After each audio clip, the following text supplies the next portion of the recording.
공감복지 라디오. 공감복지 라디오 시가 있는 클래식. 오늘은 2003년 개간 유심 신인문학상의 시 첫사랑은 곤드레 같은 것이어서 등이 당선되면서 작품 활동을 시작을 했습니다. 주요 시집에는 하룻밤 돌배나무 아래서 잤다, 너무 멀리 왔다, 이별은 그늘처럼과 청소년 시집 20살이 되기 전에 등이 있습니다. 시인은 30년이 지나도록 강원도 산골에서 아이들과 함께 학교에서 살았습니다. 그리고 지금은 봉평에서 오막살이를 짓고 들과 산에 피는 꽃을 보고 시를 읽으면서 살고 있다고 합니다. 김남극 시인을 만나봅니다. 먼저 시인의 시 한 편을 만나봅니다.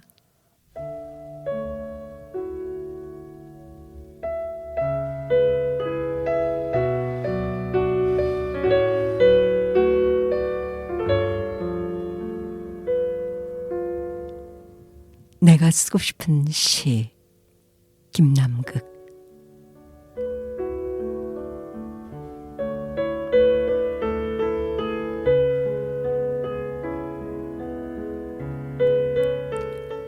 나이가 들면 자작나무 껍질에 연애 편지를 쓰는 청춘에 대해, 그 청춘의 설렘에 대한 시를 쓰거나, 해당화나 동백꽃이나 그 꽃잎처럼 붉은 찬란한 사랑에 대한 시를 쓰거나, 그도 아니면 이백이나 도연명처럼 초월과 은둔과 그 어떤 위대함에 대한 시를 쓸 줄 알았는데,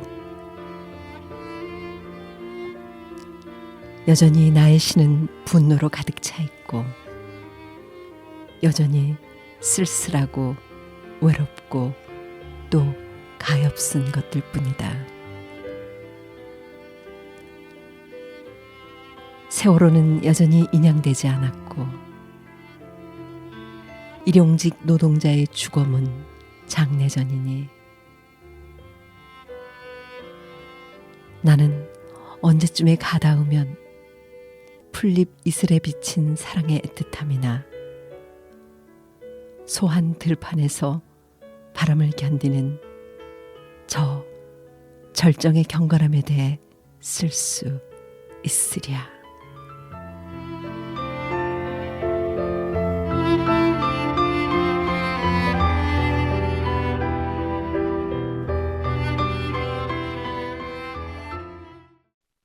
네, 읽어드린 시는 김남극 시인의 내가 쓰고 싶은 시였습니다. 그럼 이 시를 쓰신 김남극 시인을 만나보도록 하겠습니다. 선생님 안녕하세요. 네, 안녕하세요. 반갑습니다. 네, 반갑습니다. 네. 선생님 계시는 곳이 현재 강원도 봉평이신 거죠? 예, 지금 봉평에 있습니다. 네. 어느새 5월의 끝자락인데 현재 봉평의 풍경은 어떤가요? 봄꽃은 졌고요. 이제 여름꽃이 시작입니다. 제가 제일 좋아하는 꽃이 삼목련꽃인데요. 지금 삼목련꽃 피기 시작했고요. 네. 여기 봉평은 아무래도 봄은 이제 산나물의 시절입니다. 음. 그리고 여름은 채소의 시절이고요. 네. 그래서 이제 뭐 배추, 무, 뭐 양배추가 막 바다처럼 자랍니다. 그래서 채소의 바다 가운데 있는 듯한 느낌, 뭐 그러고 살고 네. 있습니다. 선생님 농사도 직접 지으시나 봐요. 이게 하기는 하는데 그럼 많이는 네. 하지 않고요. 네네. 그냥 텃밭 정도와 뭐 친구들이 농사하는 친구가 있으니까 네. 가서 좀 도와주거나 뭐 그럽니다. 네. 확실히 그 강원도 봉평 쪽 공기 좋은 데 계셔서 그런지 목소리가 참 듣기가 좋습니다. 감사합니다. 네. 앞에서 제가 선생님의 시 내가 쓰고 싶은 시를 읽어봤는데요. 네. 이 시 구절에 보면은 여전히 나의 시는 분노로 가득 차 있고 여전히 쓸쓸하고 외롭고 또 가엾은 것들 뿐이다라는 구절이 저는 유독 마음에 와닿았어요. 네. 이 시에 대해서 좀 설명을 해 주신다면요. 그러니까 제가 처음에 시를 좀 써야지라고 생각했던 때가 어렸을 때, 고등학교 다닐 때, 대학 다닐 때쯤인데요. 그때는 제가 시는 뭔가 근사하고 아름다운 걸 쓰는 줄 알았습니다. 네. 그런데 계속 살아보니까 근사하고 아름다운 건 별로 없고 슬프고 뭐 외롭고 또는 상처받은 사람들이 먼저 눈에 띄더라고요. 그래서 그런 이야기를 자꾸 쓰게 되는데 그래서 이제 제가 쓴 시를 다시 보면 좀 마음도 좀 아프고 좀 거기 쓸쓸하고 외로워 보이는 사람도 있고 이렇습니다. 삶과 죽음의 문제도 있고. 그래서 저는 언젠가 좀 근사한 뭐 도연명이나 이백 뭐 이렇게 뭐 귀거래사 같은 그런 시도 쓰고 싶고 뭐 어떤 영혼과 관련된 초월의 이야기도 쓰고 싶은데 그런 걸 여전히 못 쓰고 살아서 그런 시를 썼습니다. 네, 네. 그거는 선생님 마음이 참 따뜻하신 거라는 생각이 드는데요, 저는 개인적으로. 아니 뭐 따뜻하다기보다는 그냥 네. 제가 시골 사람이라서 산골 네. 사람이라서 네. 그런지 그 먼저 보이는 게 나무고 풀이고 그다음에 밭에서 일하는 할머니 저도 그렇지만 저희 부모님도 평생 그렇게 살다 돌아가셨기 때문에 그런 존재들이 먼저 눈에 보이는 게 이제 계속 되니까 그런 생각이 많이 드는 것 같습니다.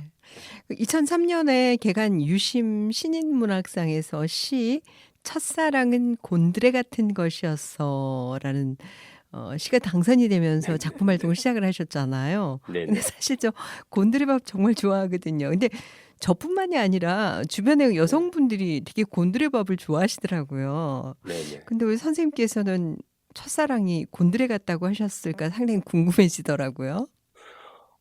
그러니까 곤드레하고 첫사랑은 별 상관은 없습니다. 그런데 이제 네.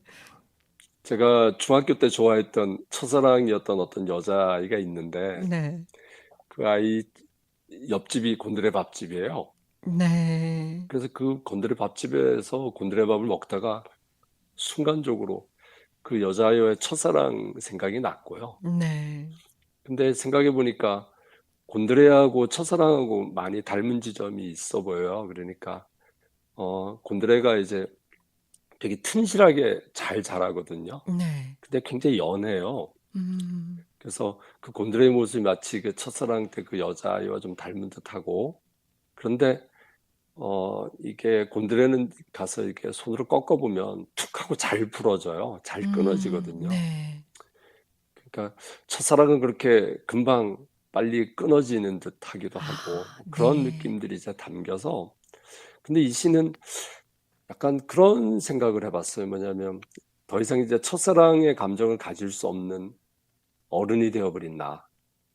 그런 생각이 좀 들었죠. 그래서 이제는 현실 속에서의 뭐 욕망, 현실 속에서의 어떤 성공, 그런 것들만 남아있는 나에게 첫사랑과는 어떤 의미가 있는 건가? 이제 더 이상 첫사랑으로 돌아갈 수 없는 것, 그것이 나에게 어떤 영혼의 허기로 다가온다라는 생각이 들었거든요. 그래서 맨 마지막에 제가 밥을 그냥 입에다가 구겨 넣는다라는 게 이제 현실 네. 속에 배를 채워야 되는 삶밖에 음. 남지 않았나? 뭐 그런 쓸쓸하고 슬픈 생각이 음. 들었죠.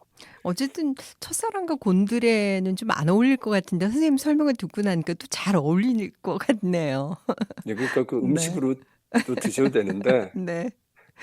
곤드레가 또 사랑일 수도 있으니까요. 네. 사랑은 어떤 존재와 음. 어떤 겹칠 수도 있는 거고. 뭐 시라는 게 원래 그렇잖아요. 그러니까 말도 안 될 것 같은 거 말을 되게 만드는 게 시죠. 예, 그렇죠. 네. 그 선생님 시집 하룻밤 돌배나무 아래에서 잤다. 너무 네, 멀리 왔다. 이별은 그늘처럼 이렇게 세 권의 시집이 있는데요. 물론 그 네네, 또 청소년들을 위한 시집도 있는데 그 네네. 선생님 시집에 대해서 좀 간단간단하게 좀 소개를 좀 해 주신다면요. 근데 제가 별로 소개할 만할 거리는 없는 것 같아요. 네. 이제 세 권 다 네. 그냥 제 살아온 과정들에 대한 이야기이고, 그런데 음. 제가 계속 쓰면서 고향 이야기, 지금 봉평에 사는 나의 이야기와 봉평 사는 사람들의 이야기, 거기에서 거의 벗어나지 않은 듯 하고요. 그리고 특히 세 번째 시집은 이제 어머니와 제가 딱 둘이서 13개월을 시골집에서 살았거든요. 네. 그래서 이제 돌아가셨는데, 13개월 동안 이제 죽음에 이르는 어떤 늙은 한 존재, 나를 낳아준 어머니를 보는 과정이 그 속에 담겨 있거든요. 그런 면에서 삶과 죽음의 문제를 좀 본 게 아닌가 그런 생각이 들기도 하고요. 근데 첫 시집은 사실은 젊어서 쓴 시들인데 그러니까 강원도 산골 이야기를 쓰려고 무슨 노력을 했던 것 같아요. 지금 이제 돌이켜 네. 보면 어설픈 데는 많고 그렇습니다. 예. 네. 그 그러니까 23년도에 네네. 발간하신 세 번째 시집이 이별은 그늘처럼이잖아요. 네네. 근데 그 시집을 제가 이렇게 보다 보니까 시집 3권 내기로 했는데 이 시집이 마지막이다. 여기서 네. 마치면 좋겠다. 네. 다들 평화롭기를 무고하기를 빈다라고 쓰셨어요. 아니 이건 네네. 어떤 의미의 말씀인지 굉장히 궁금하더라고요.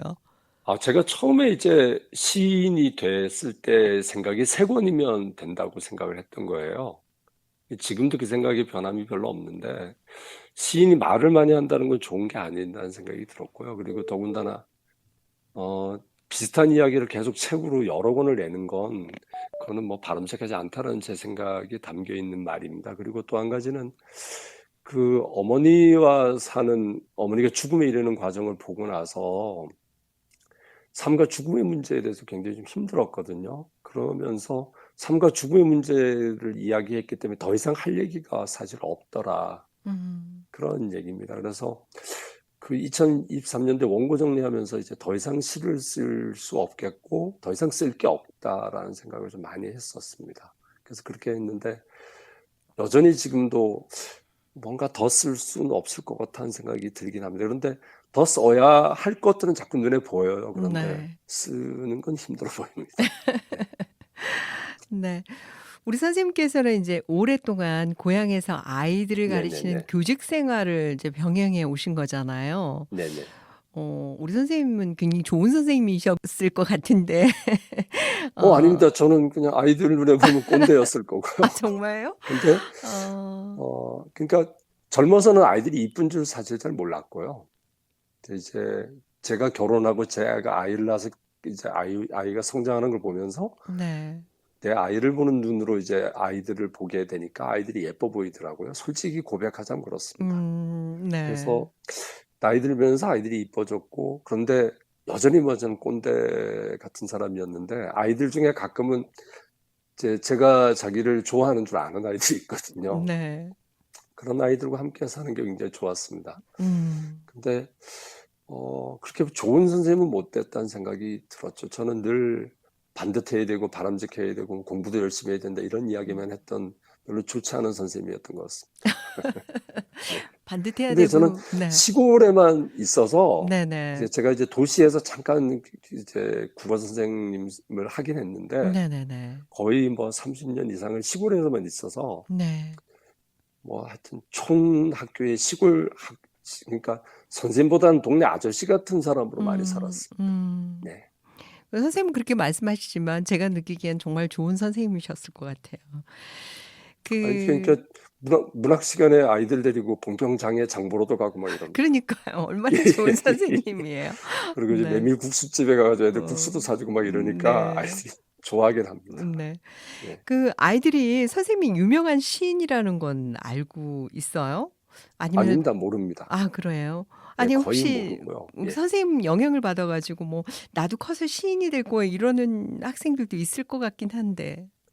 예전에는 있었습니다. 그러니까 네. 학생이 뭐 시인이 되겠다, 소설가가 되겠다 이런 학생들이 있었고 제가 실제로 담임을 해서 뭐 이제 문예창작과 보낸 학생도 있고요. 그중에 신춘문예 당선된 학생도 있고요. 네. 그런데 어, 저는 늘 그렇게 얘기를 했습니다. 다른 할 일이 즐겁고 좋은 일들이 많다. 굳이 글을 쓸 필요는 없지 않느냐가 제가 늘 했던 얘기고요.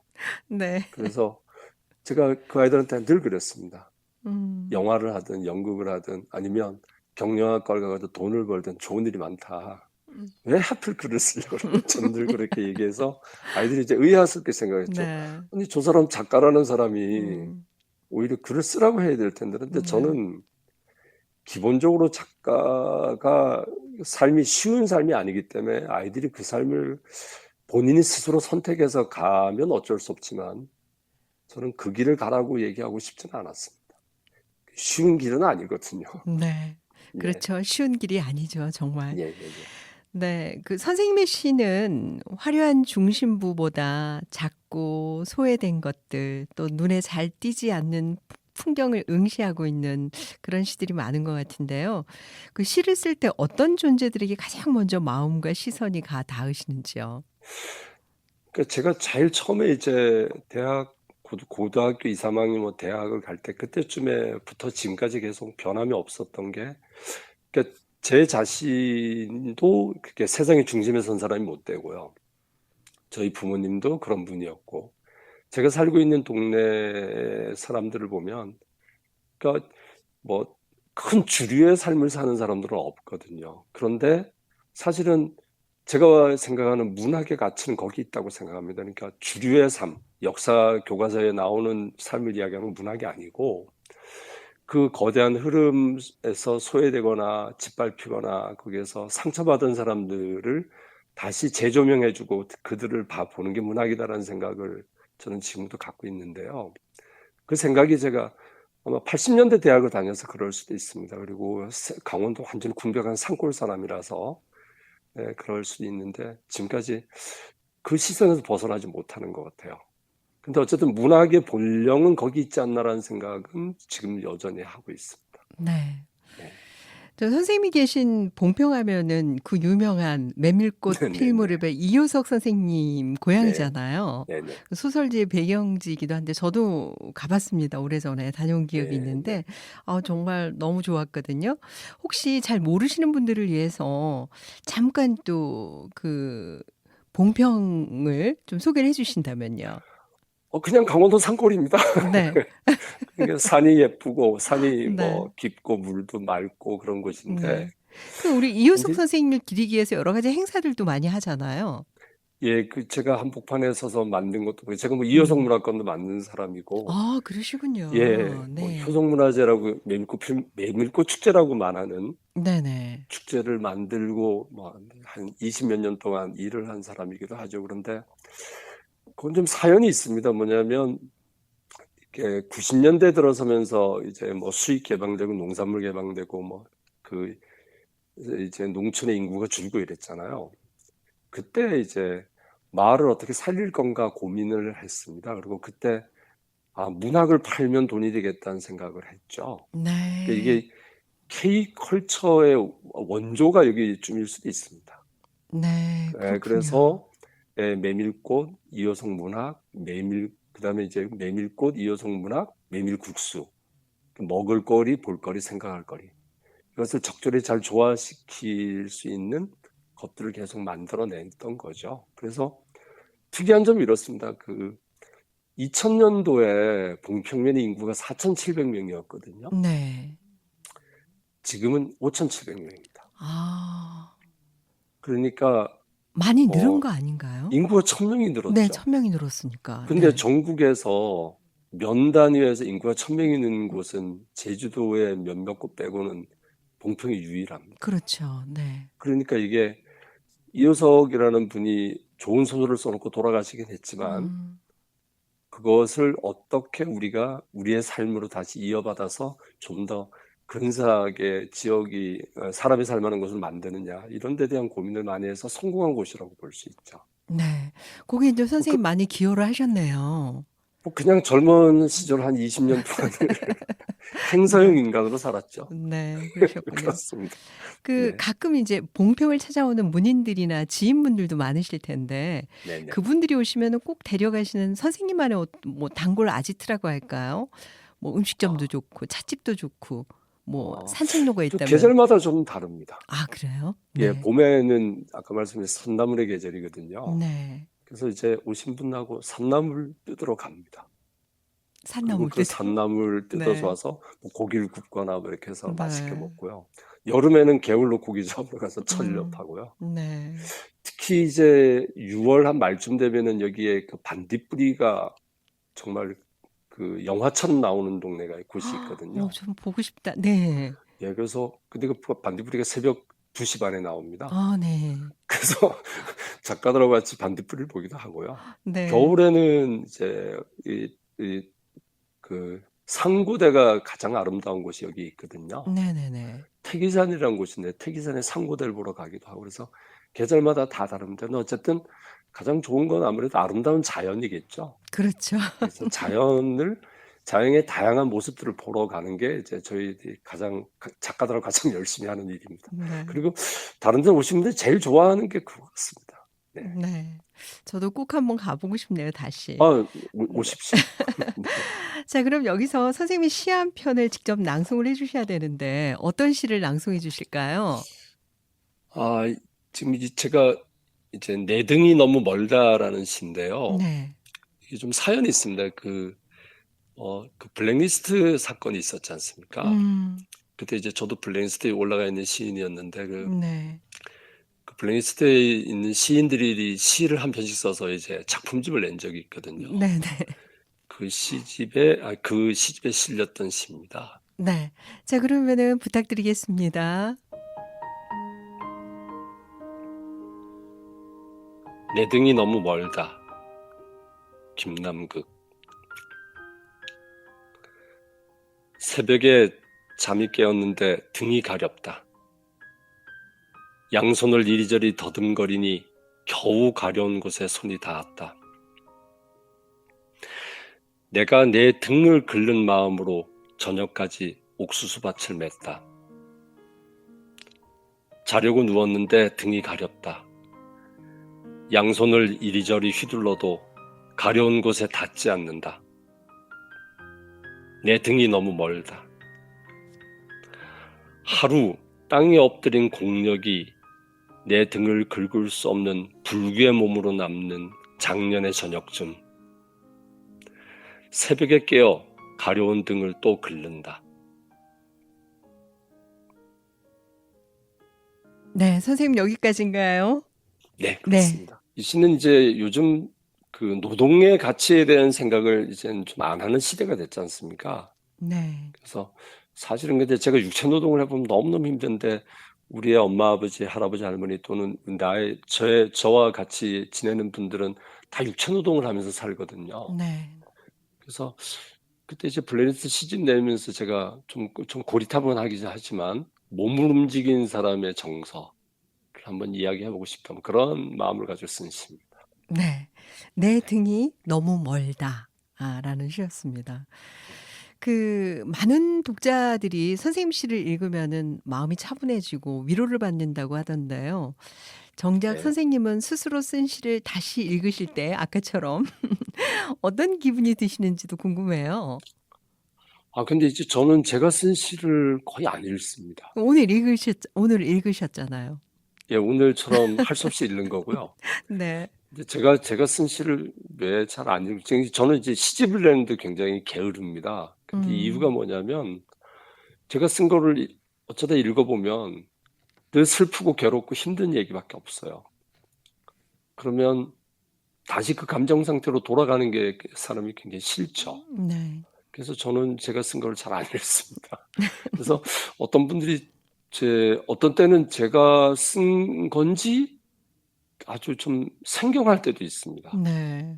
그런 마음이 들긴 하는데 그래서 저는 제가 쓴 글에 대해서 대단한 애착을 갖고 있거나 그렇진 않습니다. 그 이유는 아까 말씀드렸듯이 그 속에는 슬프고 괴롭고 이런 이야기가 너무 많기 때문에 그런 감정으로 다시 돌아가는 게 사실 굉장히 두렵거든요. 네. 그래서 저는 사실 제 시를 잘 읽지 않습니다. 하지만 또 선생님 시를 읽으면서 많은 분들이 위로를 또 갖잖아요. 그렇다면 다행입니다. 네. 예. 자, 이번에는 클래식 한 곡을 선곡을 해 주셔야 돼요. 저희 방송이 시가 있는 클래식이기 네네네. 때문에. 평소 네. 좋아하시는 클래식이나 가곡 있으시다면 어떤 곡이 있을까요? 저는 그 명태라는 가곡 참 좋아합니다. 이제 명태. 노래하시는 분들 많은데 네. 그게 이제 시인 얘기지 않습니까? 네. 쫙쫙 시인. 찢어서 소주 한 잔에. 그러니까 네. 밤새워 시인이 시를 쓰다가 네. 잘 안 되면 혼자 술 먹는 얘기지 않습니까? 네, 네. 또 한 가지는 이제 명태라는 생선이 강원도 생선인데 저는 어렸을 때 이제 장날 되면은 그 3륜차가 있었어요. 이제 어렸을 때 바퀴 네, 3개인 차, 네, 앞에 네. 바퀴 하나, 뒤에 2개인 차가 대관령을 넘어서 이제 겨울에 그 트럭에 명태를 한 차 싣고 오거든요. 그러면 그 명태를 시장에 쏟아놓고 삽으로 퍼서 이렇게 팔았습니다. 한 삽에 네. 300원 이렇게. 네. 그럼 그때 이제 어머니 손을 잡고 시장에 가가지고 명태를 본 기억이 있거든요. 그런 명태가 다시 돌아오는 때가 됐으면 좋겠는데 네. 요즘에는 명태가 별로 없다면서요. 네. 아예 없습니다. 요즘 이제 아예 러시아, 없습니까? 예, 네. 러시아산만 음. 있고요. 우리가 생태라고 얘기하는 건 이제 일본 북해도 쪽, 홋카이도 네. 쪽에 윗바다에서 잡히는 정도인데요. 그래서 명태가 돌아왔으면 하는 마음도 사실은 이 노래 속에 있는 것 같아서 네. 예, 이 노래, 이 가곡이 저는 늘 제 생각을 합니다. 자, 네. 그러면은 이 곡 함께 듣고 싶은 분들이 계시다면 어떤 분들과 듣고 싶으세요? 저는 저처럼 이게 시골에서 묵묵히 자기 일을 하면서 열심히 글 쓰는 작가이거나 아니면 저는 이제 제 집 이제 큰 창이 하나 있는데요. 그 창밖이 지금 비닐하우스, 멀칭 비닐 바다처럼 돼 있는데 무가 막 자라고 있습니다. 그런데 네. 지금 외국인 노동자들이 몇 명이 지금 무를 솟구고 있거든요. 지금 바로 제 집 앞에서. 아, 네. 그 멀리서 이 농업 노동을 하면서 돈을 벌러 온 저 젊은 친구들, 음. 그런 친구들이 좀 마음에 많이 걸립니다. 그래서 그런 친구들이 이런 노래를 좀 들으면서 위로를 받았으면, 물론 베트남에 태국에서 온 친구들이 이 노래의 뜻을 알지는 모르겠지만 그런 생각이 퍼뜩 듭니다. 네. 끝으로 이 시간을 빌려서 남기고 싶은 말씀이 있으시다면 어떤 말씀이 있을까요? 우리 이제 한강 작가가 노벨문학상 받으면서 우리 문학을 좀 다시 한번 생각을 하는 계기가 됐잖아요. 그런데 문학이 좀 더 좁혀서 시가 누군가에게 위로가 되고 누군가의 상처를 치유할 수 있는 것처럼 정말 좋겠다는 생각을 요즘 많이 합니다. 근데 요즘 젊은 분들이 이제 특히 뭐 나이 든 사람도 있지만 시를 잘 안 읽잖아요. 그래서 이번 방송 같은 계기로 좀 시를 많이 사람들이 읽으면 좋지 않을까. 제 시는 안 읽어도 되는데 정말 좋은 시들이 많거든요. 시를 읽으면서 마음이 좀 풍성했으면 좋겠다 그런 생각이 들었습니다. 네. 선생님, 오늘 함께 해 주셔서 너무나 감사합니다. 아유, 감사합니다. 네, 언제 고맙습니다.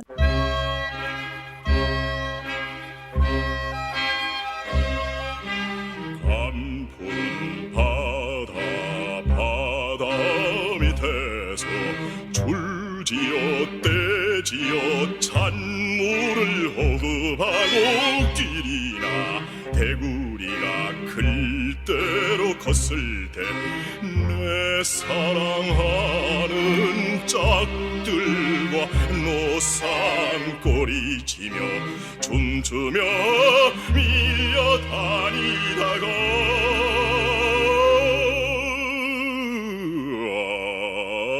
어떤 어진 어부의 그물에 걸리어 살기 좋다던 원산 구경이나 하노 에집트의 왕처럼 미라가 됐을 때 어떤 외롭고 가난한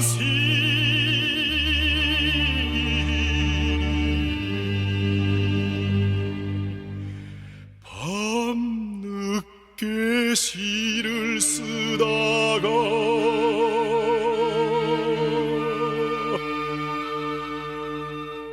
쇠주를 마실 때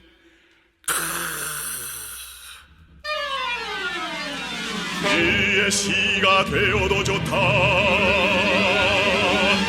그의 안주가 되어도 좋다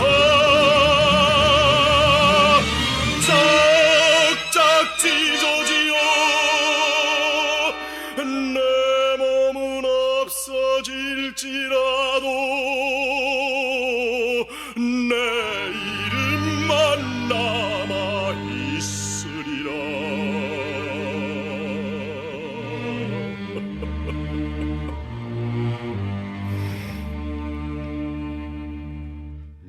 명태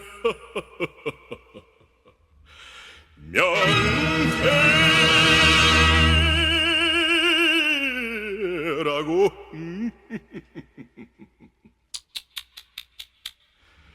이 세상에 남아 있으리라